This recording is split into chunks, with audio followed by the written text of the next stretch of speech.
आता आपला संक्रांतीचा सण येतोय आणि संक्रांतीच्या दिवशी आपण तिळगुळाचे लाडू खातो।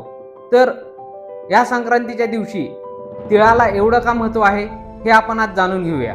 तिळामध्ये कॅल्शियम, पोटॅशियम, मॅग्नेशियम, फॉस्फरस ही सगळी खनिजे आहेत, म्हणजे मिनरल्स आहेत आणि त्याबरोबर व्हिटॅमिन ई हे सुद्धा मुबलक प्रमाणात आहे।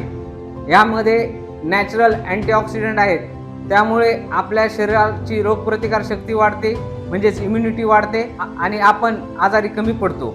आणि हे लाडू आपण थंडीच्या काळात का खातो किंवा तीळ थंडीच्या काळात का खातो? ते उष्ण असतात आणि तिळाच्या उष्णतेमुळे आपल्याला थंडीचे विकार होत नाहीत। त्याबरोबरच जे आपलं LDL म्हणजे बॅड कोलेस्ट्रॉल आहे कमी करण्यासाठी सुद्धा आपल्याला तीळ मदत करतात।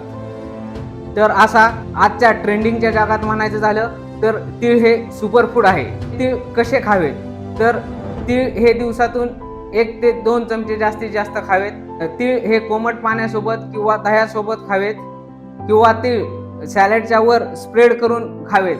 हे तीळ खाल्ल्यामुळे आपली उष्णता वाढते आणि जे बाकीचे सगळे गुणधर्म आहेत ते आपल्या शरीराला मिळतात। आपल्या शरीराची न्यूट्रिएंट व्हॅल्यू वाढते आणि आपण आजारी पडत नाही आणि आपण हेल्दी राहतो। या तिळामध्ये सुद्धा 2 प्रकार आहेत, काळे तीळ आणि पांढरे तीळ।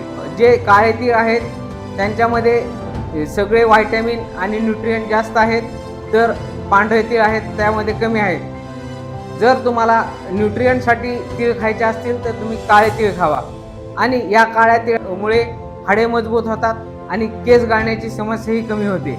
तर असा बहुगुणी तीळ आपण आपल्या आहारात घेऊया। आणि जर आपल्याला वाटत असेल की तिळासारखेच अजून मी काही व्हिडिओ बनवावेत तर त्यासाठी कमेंट करा तीळ। आणि अशाच इन्फॉर्मेटिव्ह व्हिडिओसाठी मला लाईक करा, शेअर करा, सबस्क्राईब करा, फॉलो करा, कमेंट करा। थँक्यू।